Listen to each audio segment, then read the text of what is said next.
Welcome to ENCE TV. It's me, Natu here. I'm here with Snappi. How are you doing, my friend? I'm doing good. How are you? I'm all good. A little sweaty. I think the same goes for you as well. It's Yeah, it's hot. Starting to get hot. yeah, exactly. We're not used to this type of weather here in the Nordics. Nope. And our air conditioning is typically not good enough either to counter this type of situation. But I suppose we're not supposed to kind of nag about this type of stuff because it's so rare that we get this good weather. So yeah, it's better than always having it cold, right? So, but it's not better when you play games. Yeah, your mouse pad gets really sticky. At least I've noticed my hand getting sticky to the mouse pad a lot of the time when it's really sweaty. But that's not the topic we're going to be discussing today. Well, who knows? Maybe we'll get to mouse pads and sticky mouse pads when we get sweaty. But we're here to talk about, first of all, Gamers Without Borders, which is a tournament or an event actually that's going from June all the way until August. It's basically a lot of gaming happening for a good cause. Obviously, we are taking part in the CS tournament that's going on right now, where I can't remember how much money is being distributed through the CS tournament to charities. I think it's 1.5 million. Yeah, that's a hefty sum.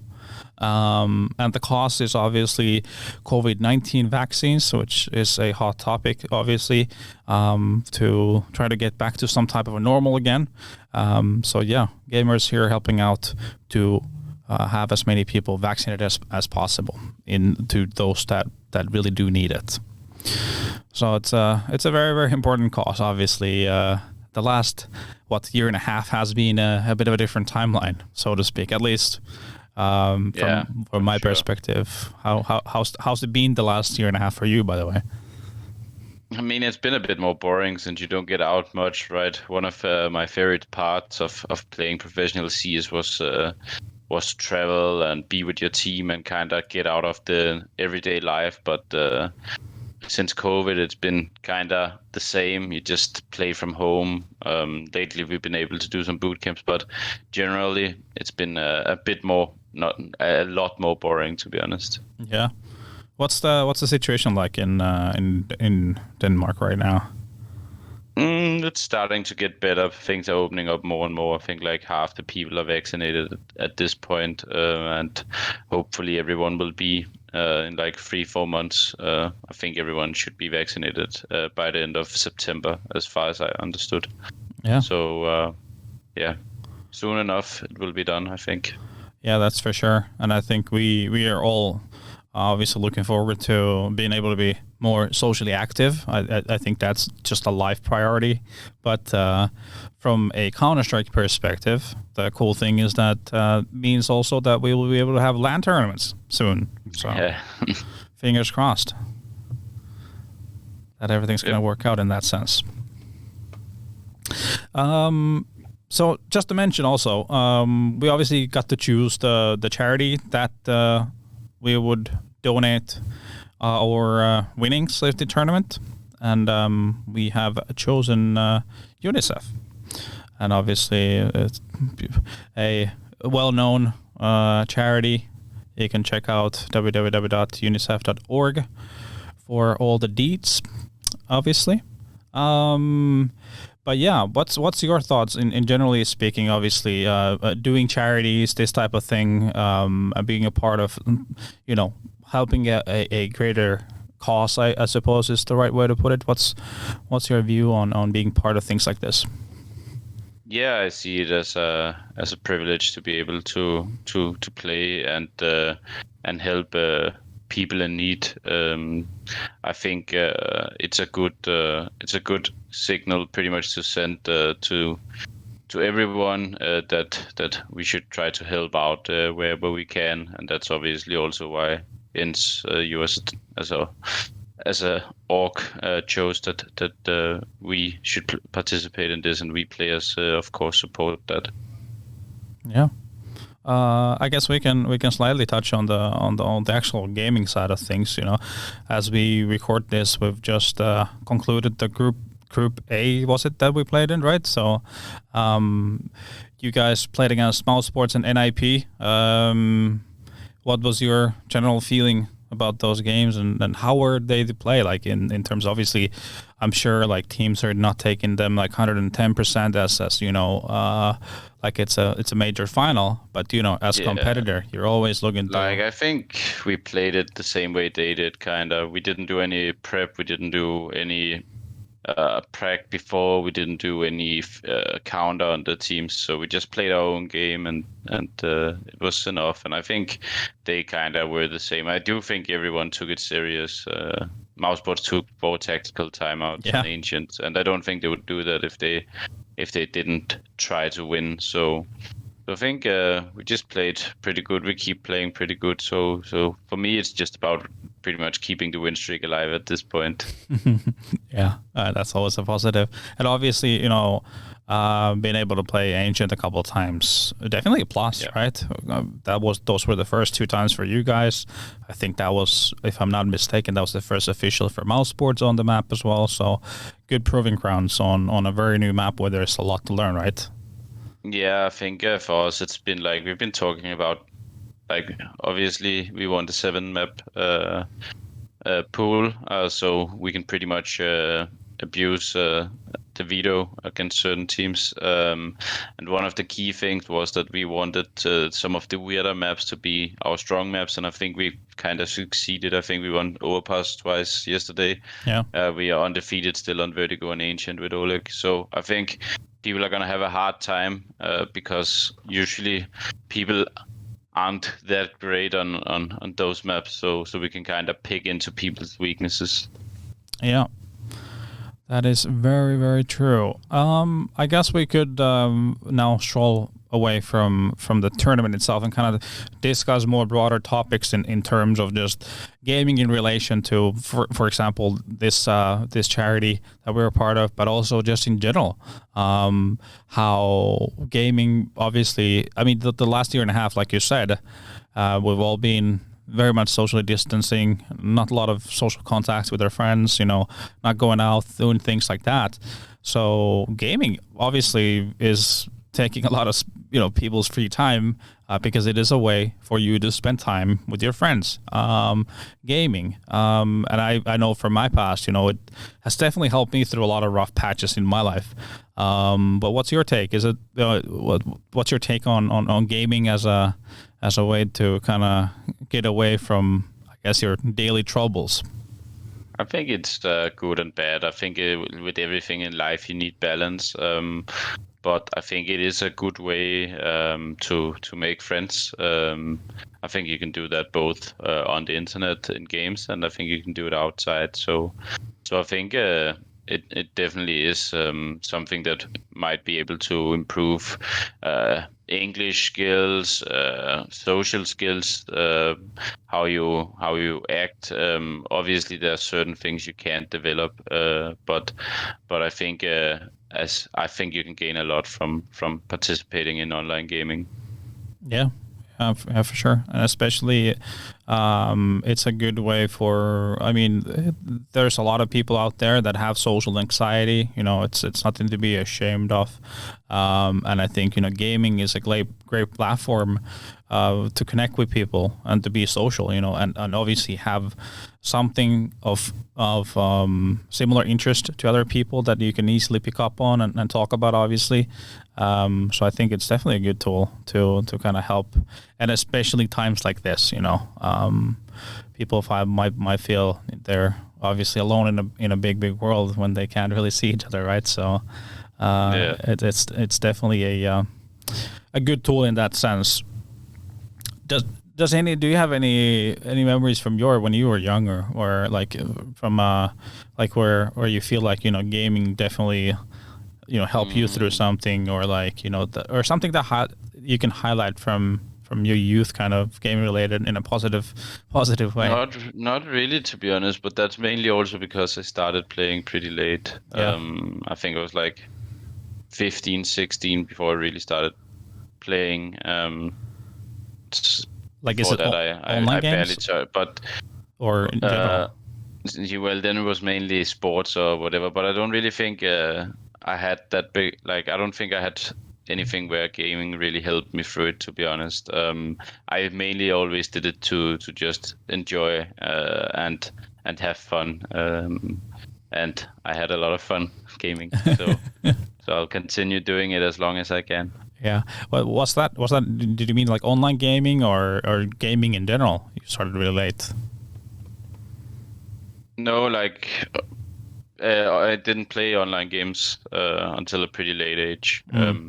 I mainly I didn't at all. But I'm also, I guess, a bit older. So obviously people had PCs back then, but maybe it wasn't as widespread to play a lot. I guess at least not in my friend group. So we all started when we were like 15, 16, pretty much when we hit gymnasium. Yeah. So yeah. I think there's a bit of a generational gap there as well. Yeah. You know, I'm born '85, right? So back in the day, you know, typically your parents would be trying to yell you to come in, and now they're Exactly. trying to yell you to go out. But that was the thing, because like when I was like 12, 13, I maybe started to play a little bit, but then my mother would tell me I could only play half an hour, and then at the end of the day I just stopped playing because it wasn't fun to only play for half an hour. So I Yeah. didn't play. And then I went out and played football or stuff like that instead. Yeah. Yeah. So yeah. That's fair enough. Fair enough. Yeah. I mean, I remember we used to play a lot of, obviously, you know, the winter big thing here. We played a lot of street hockey, things like that, summer football, and it was a lot of outdoor activities. So yeah, there's definitely a massive difference already in just, you know, 20 years compared to Yep. what is now. On the positive side, you know, when you think about a competitive gaming, you know, 20 years ago, obviously the kind of support you would get from your parents was non-existent. It was No non-existent. there was no esports, right? But now when I talk to the parents of these kids, that you know, I remember vividly when I was talking with Sergey's parents. Obviously, he's born like 2001. Yeah. What a massive difference! Like the way that they view everything is just like slightly different from my days when. Yeah, and it makes sense why parents didn't want you to play back then, because there wasn't really, let's be real, good Yeah. money in it, right? Yeah. It definitely evolved a lot over the last, Yeah. I would say, 6-7 years, probably something like that, right? Yeah. It really exploded. Obviously, you could earn money playing before, but you couldn't really have a career like you do now. It was still, yeah, you play, you can maybe scrape by, but that was really it, right? Yeah.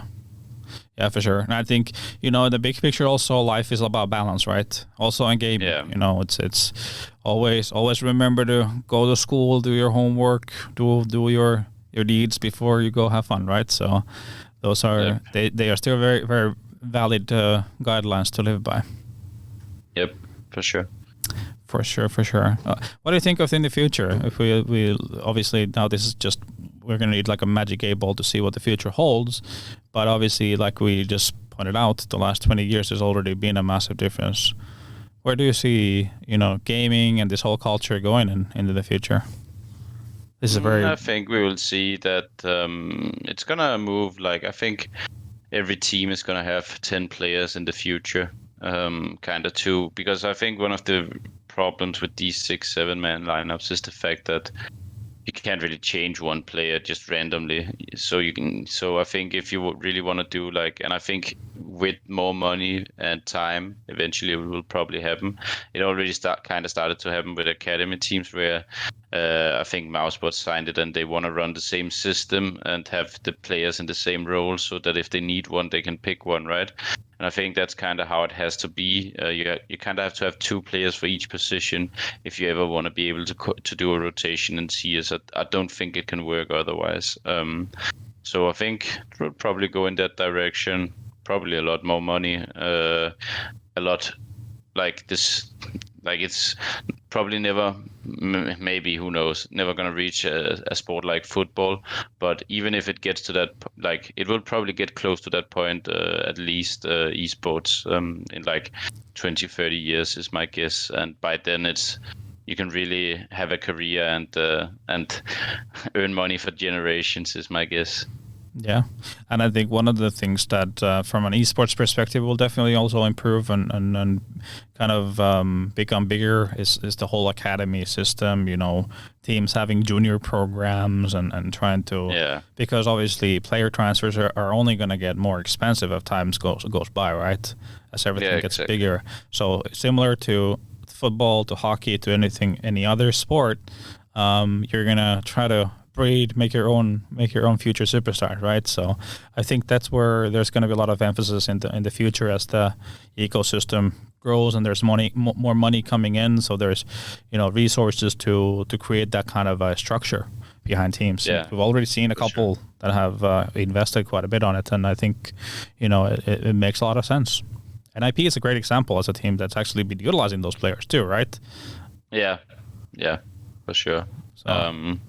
Yeah, they put a couple of them into the starting lineup, but so yeah, it's very, very cool to see.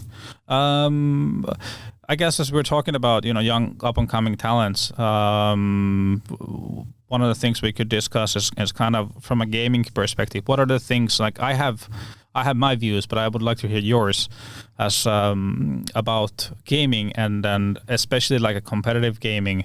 What kind of skills do you reckon that are necessary, and what kind of skills do improve through gaming that are applicable to kind of any life circumstance, be it work, be it school, whatever? I mean, obviously, I think cognitive skills is going to improve a lot by gaming. I think your English skills are going to improve. If you play in a team, your social skills is probably also going to improve due to the fact that you need to behave and be in a team. And if you don't, you usually get cut, right? So I think there's a lot of things you can improve by gaming. I think it is good to also get out. I think you need a combination, as I said earlier. But I definitely think that there is a lot of benefits also that can be applied in other aspects of life by gaming, to be honest. Yeah.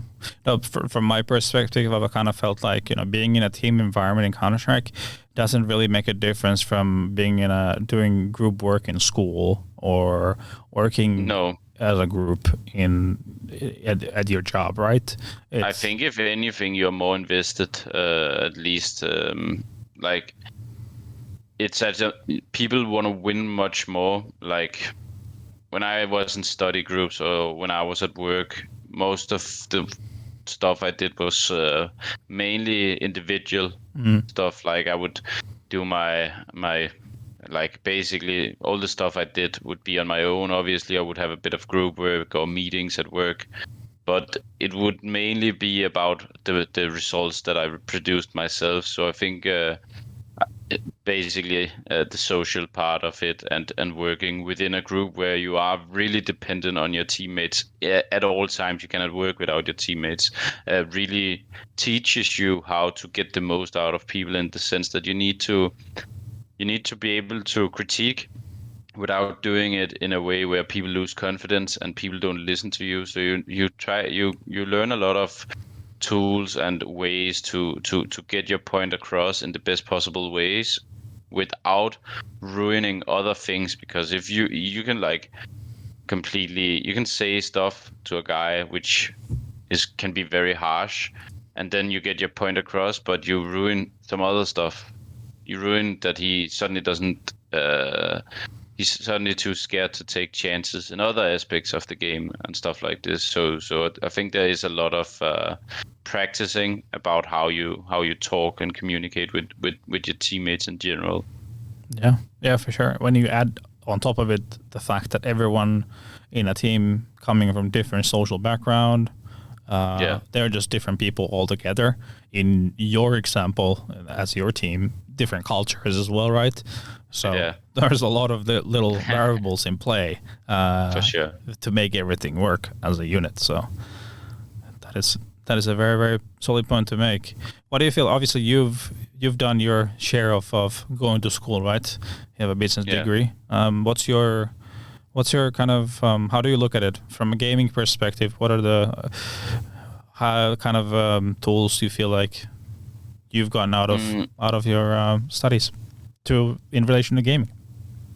I think basically, I'm very analytical in the sense that I don't just trust some basic numbers. I kind of know how to read behind a lot of it. I think I can use that in a lot of aspects. I also think that the way that I work in terms of doing anti-strat and stuff like this, I think one of the things you learn by going to school that you probably won't learn from gaming is discipline.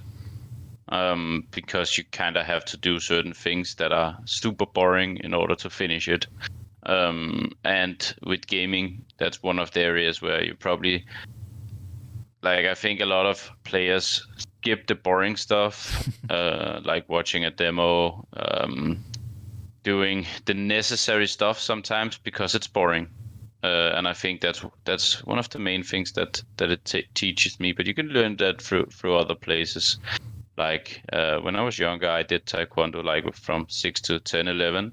And I think one of the things it actually learned me early in life was discipline, because you had to sit down and you couldn't say anything for like 1.5, 2 hours whenever there was whenever you had to move over a belt, you could sit there for 2, 3, 4 hours just waiting, and you had to sit in the same position.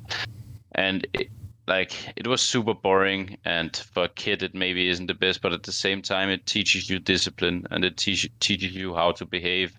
And while it might sound stupid, though, that's one of the things I think can be hard to learn through gaming, where I think you need to go to other places or just have it in your personality that you are very disciplined.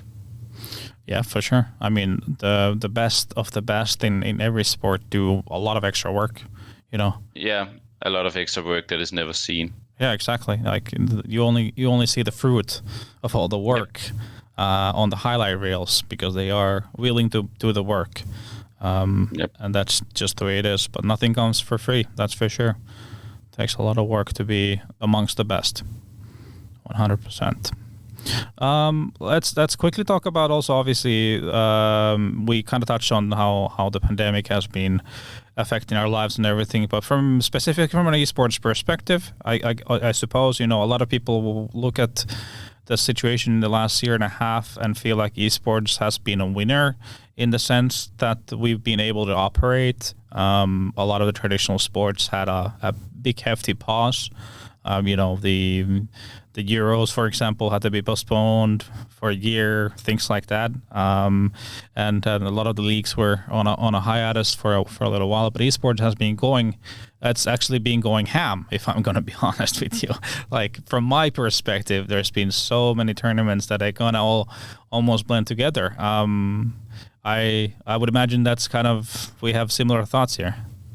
Yeah, there's obviously oversaturation, and that's since we aren't pretty much stopped, like we can play online, right? A lot of, there's not really a big entry barrier, I guess, in terms of if you have to put up an event like a LAN event, you have to spend a lot of money on production, on putting up the arena or stage or wherever you're playing. You have to fly people in. There's hotels. There's a lot of stuff. But doing an online tournament is honestly super easy. You can set up an online studio, have 2 or 3 guys there doing some good casting, and then you need probably a few guys to some admins, and like it's just so much easier. So I think a lot of tournaments have seen the possibility to get in and do a lot of tournaments, and that is obviously a good thing. And I also think that what the online era has proved and what it will,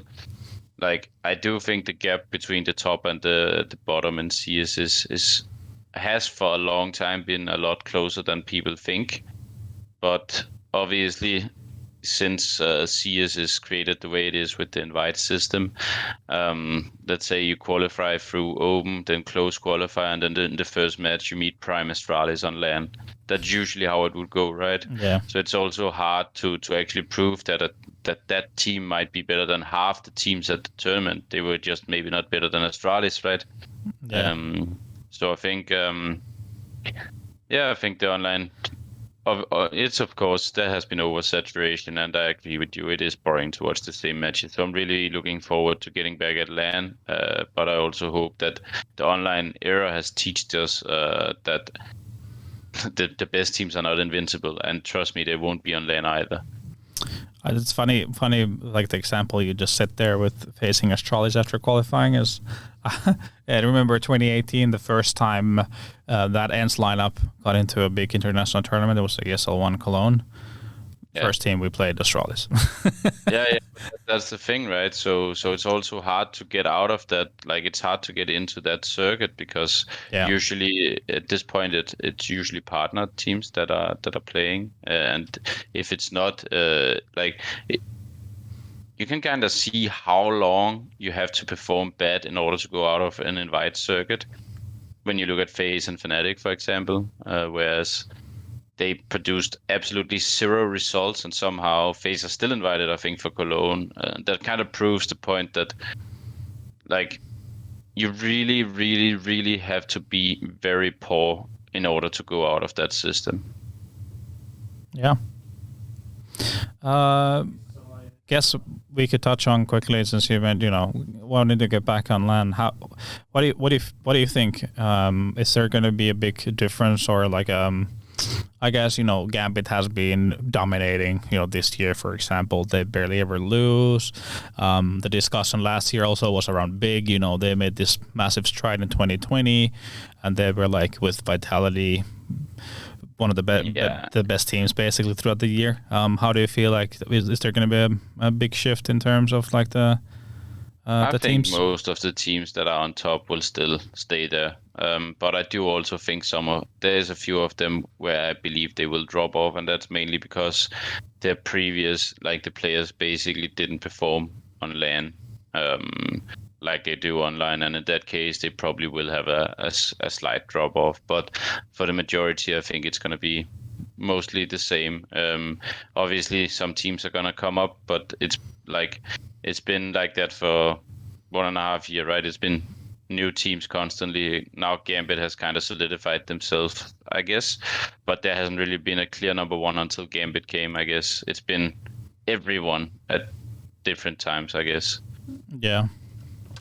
I think to kind of cap this one off, we could kind of also touch on a related topic, which is mental well-being in this time, and also especially in the as a competitive player in this climate that we live in.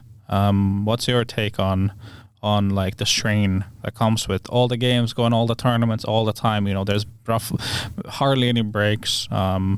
You're under constant pressure all the time, and so on and so on. I think it's not really, like, to me, obviously I feel the need to stop the oversaturation, but at the same time, this is much worse when it's on LAN than online, because you live in the same room with a teammate. You basically have no private space. If you go to a lot of tournaments in a row, it can be really, like, draining.